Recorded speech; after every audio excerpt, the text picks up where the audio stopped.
Kelinlari! Sallajim turlaring, men kimga savol bersam, o'shaning javob berasan. Bo'ladi, Soatda menga qara. Yaqinda kimdir konsertiga, o'sha kimning konserti ekan? Ojon, shuni siz biz guruhi bilan mana shu konsert bermayotgan ekanmi? Ha, biletlar bor ekanmi? Ha, bor ekan, ojon, bor ekan. Uka bular ham bilib qolishibdi-ku. Ha, oyijon bes guruhiga oldi qatordan 200 mingdan bor ekan, orqa qatorlarga 50 mingdan bor ekan. Menga qara, hamma kelinlarimga oldi qatordan biletlarni ol. Sanlar balkonda o'tirsalaring ham hech narsa qilmaydi.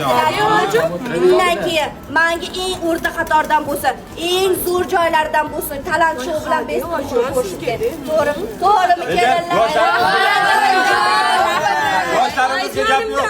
Menga qarang, bitta gapirlaring. Talant shou bilan bes guruhining konsertiga kellaring. Farmon bibi ham, Sotti ham, kelinlari ham, o'g'illari ham shu yerda bo'ladi. Ko'rishamiz. Oldi.